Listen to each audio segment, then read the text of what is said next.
Alright. At my next spot, I'll try and have it set up in such a way where if I get blown up on, you can at least see it. So you're not going to see me, but hopefully get some good action. Let's do it. Oh, one other thing I should mention. I didn't move down, right in front of where that fish has been blowing up. I'm a little bit before it. I'm going to overcast the spot and bring it back over. Just try to be as stealthy as possible so fish doesn't hear me stumbling around the rocks, doesn't see me. Hopefully it comes up from this tree or whatever it's hanging out around and blows this shit up and land a good one.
Got one. Good one too. I'm gonna drag up just a little bit. At least feels like a good one for being on a medium heavy rod. That's alright.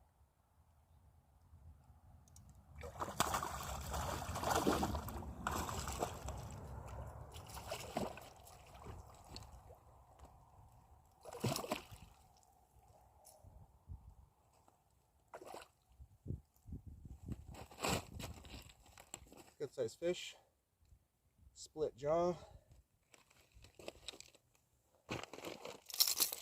Ooh, careful, sweetheart. Don't want to drop you. Don't want to get hooked.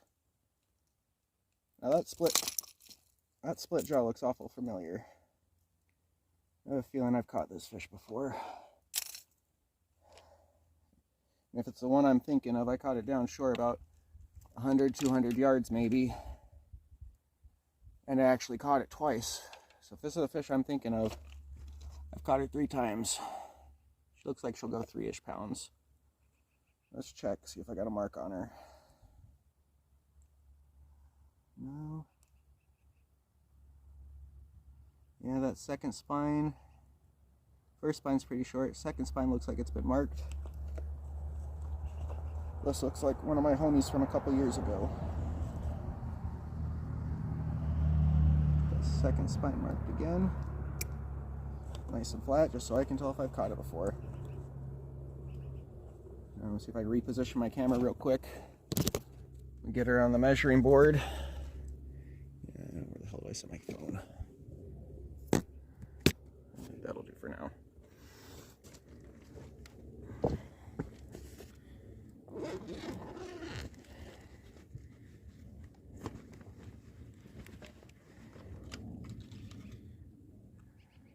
Scale on. I don't know if you can see that. This phone's a POS, but 0 pounds, 0 ounces. All right.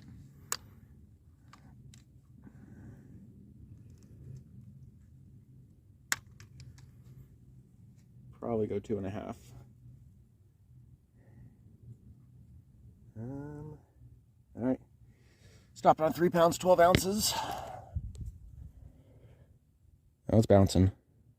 313, 311, 312, whatever it is. Good size fish. And if this is my fucking fish I caught a couple years ago, that's some pretty good growth.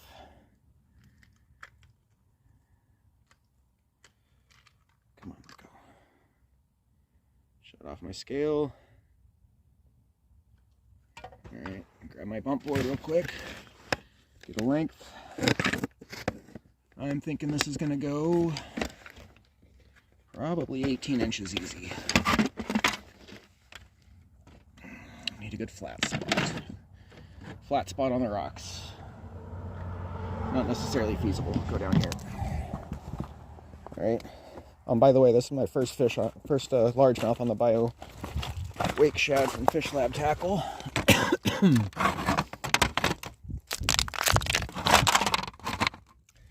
Alright, that's as flat as it's gonna get. Just 1 second, sweetheart. I'm gonna send you home. Mouth closed, nice and relaxed. She is, straighten that tail out. She's right at 18 3/4. Tail goes just over it. Good fish. Let's send her back. I'll have to go through my records on Instagram and Facebook since I got a new phone. I don't have a lot of my old pictures, but pretty sure I've caught her on Fish Lab Tackle before. Fish Lab Biominutes. She's ready to go. She's biting me. She's pissed. You see that split in that jaw? That's an old wound. I'll be happy if this is a fish I'm thinking of. It means she's fucking, she, he, whatever, is surviving and doing well. Alright, you ready? Nice and calm. I like it when they release like that. You realize I'm not here to hurt it. Just catching it for fun. Put a little hole in the lip. Put it back. I don't want to harm these fish. I do my best to take care of them and get them back safe. As you can see, I kept her out of the water for as short a period as possible, and it didn't really take any time for that fish to recover and want to go back home. Go sit back on that submerged tree that's down there. Alright, well, I'm going to retie that lure and make another cast and see if I can't get another one. That was fun. I don't often throw conventional tackle for largemouth, but it was pretty entertaining to catch a largemouth of that quality, that size, even though it's a dink. Relatively, it's pretty fun to catch them and just get a look at them, see how much it bends the rod and everything. Because normally I'm fishing broomsticks, big heavy swim bait rods, and I just rush those fish in, get the hook out, and put them back. All right, I'll stop this video and start it again when I've retied and I'm ready to go. All right, welcome back. I had to stop and delete some videos. So far, I've only caught the one fish. I'm still in the same spot. I missed a bite on the G trout. Took a break to free up some space on the SD card. Stupid phone still says the SD card's full and everything's gonna be saved internally. Blah, blah, blah, blah. Piece of shit, cheap fucking cricket phone. What do you expect? I'm gonna make another cast back down at that tree where I caught that last one off of and see if I can't get bit on the G trout again.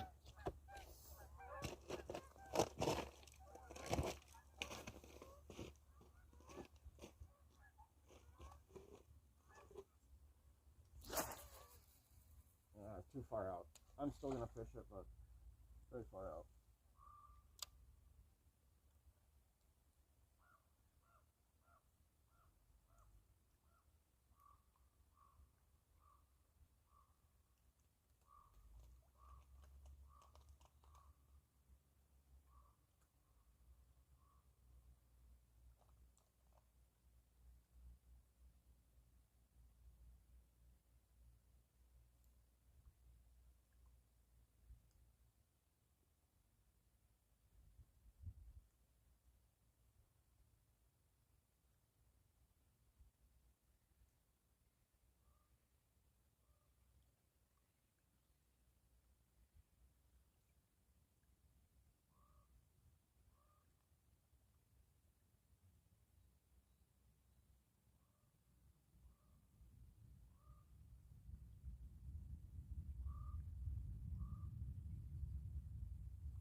I'm probably going to come right over that tree, whatever. Hopefully I still get bit. Hopefully I don't snag. I have full confidence in the G-Trout not to get snagged, but I still don't think it's the best presentation, you know, on your frickin' lure. Felines it up towards a branch, bumps it, comes over, but who knows. Yeah, just came over the tree.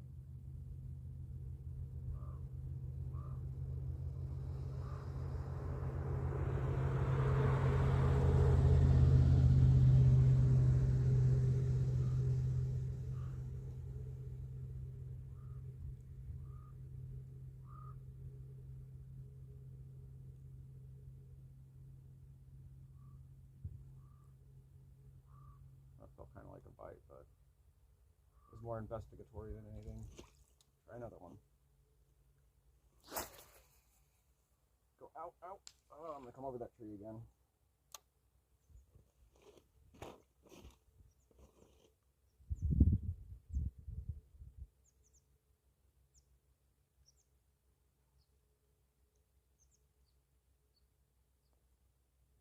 Yeah, I can feel the resistance from the line moving over the tree.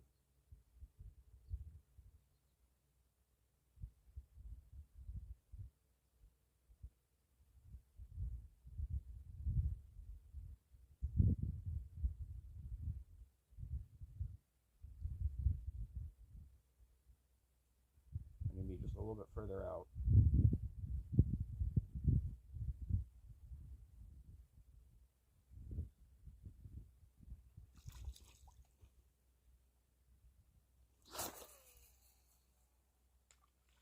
That's a little more like it. Hopefully that's right where I want to be.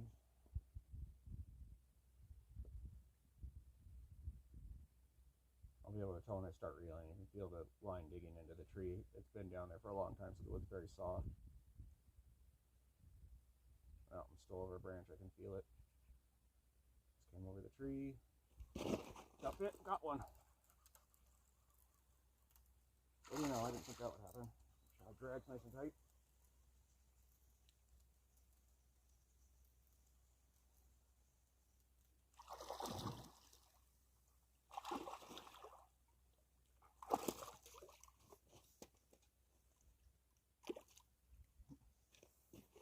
Not as big, but you know, like I said, love the bites on them soft baits.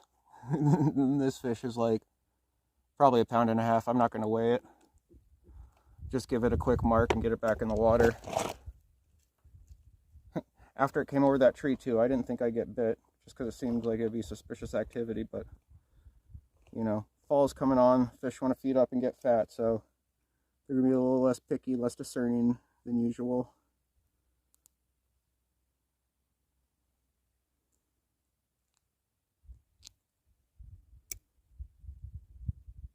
Get it? Yeah, I got it.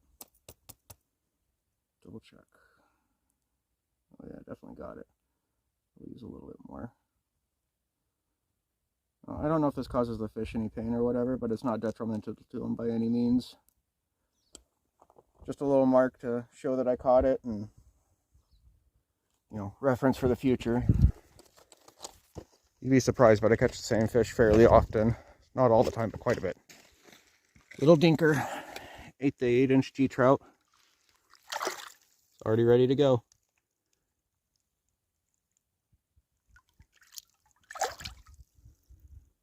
All right, gonna retie and try it again. I'm sure there's more fish out there. All right, I'm back for round 3, but I want to touch on a couple things first. A few of the important things about fishing weedless soft baits. You know, I don't claim to be an expert on anything as far as fishing goes, outside of maybe fishing big weedless soft baits. It's one thing I do all the time. I really enjoy it. I do very well on it, numbers wise and sometimes size wise. But one mistake I noticed on that last catch, my drag was not cinched all the way down, not locked. You want your drag cinched all the way down.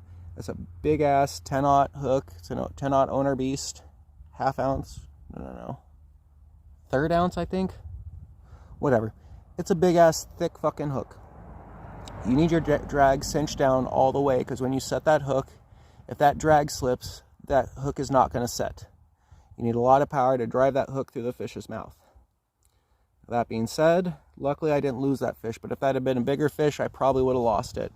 That's not a mistake you want to make, especially, you know, when you're fishing big baits, hoping for the fish of a lifetime. You don't want to connect with that fucking giant that you're looking for and have a fuck up like that that causes you to lose it. Now, when it moves on to how I fish this bait, I let it sink all the way to the bottom. I watch my line. You know, as a lure sinking, it pulls line out. You know, it starts as a bow, and as the line pulls out, it slowly starts to straighten out as that, you know, lure sinks to the bottom. When that lure hits the bottom, the line goes from, you know, being pulled out to just dropping, going completely limp. Now on the retrieve, you want to reel it in just fast enough to keep it above the bottom, but it needs to be as close to the bottom as possible. Ideally, you want it dragging the bottom, going as fast as you can, tail kicking, looking like it's panicked, looking like it's easy prey. The fish will just come up and nail it. And as you're reeling in, you point your rod straight at the lure. You know, you want as little slack in it as possible. So when you feel that bite, you're feeling it you can see it in the line or feel it in the reel. You don't want to feel that bite in the rod. And as soon as you feel that bite, reel into it and swing away. Hopefully, you know, I demonstrated that well on that last catch. And fighting the fish in. You don't fight the damn fish in when you're fishing a big jig hook bait like that. It's a big heavy bait, heavy hook. That fish comes up, breaks the surface and shakes its head. The weight of that lure is going to cause it to dislodge and come flying out. That's going to cost you a fish. So you horse that fucker in until you get it to the bank. Get it on the bank ideally. Hopefully it doesn't flop around too much, cause itself any damage. And then bend down and grab it as quickly as possible. It is very, very easy for that bait to come out and you to lose a fish. You know, even as much as I do it, as good as I am, if you can call it that, being good at it, whatever, you know, I still lose fish from time to time. So, you know, take all that into account, make as few mistakes as possible, none ideally, you know, and catch you a big one. Now, last thing, always retie. Even though that was a small fish and there's, you know, a really good chance that its teeth didn't make any contact with the line, didn't nick it up whatsoever, I'm not going to risk casting it right back out there again, risk losing a fish or risk losing the bait, you know. There's no price you could put on losing, you know, your PB or the fish of a lifetime. You know, you can put a price on the lure. Lure's 25 bucks, the hook's about 5 bucks. That, you know, can be replaced, but you can't replace that PB. You can't replace that one chance you have at catching the fish of a lifetime. That all being said, I'm going to get back at it and see if I can get one more fish off this frickin' tree. I wouldn't be surprised if I get fish number 3. Hopefully it's bigger. Alright, got a pretty fun predicament here. Still snagged. That's my lure, you can see right there. And then there's my rod. You know, trying a little trick where I take my reel off the rod, hold the line tight, and just shoot the rod down there and knock it free. Well, it didn't work. My rod's several feet offshore. I'm going to use my other rod to snag that rod, bring it back in. I'm going to try from right here at a better angle, send it back down to the lure, which you can see right there. Try and knock it free, get my lure back, and I'm going to retie and check my rod tip for damages and whatnot. I'll let you know how it goes.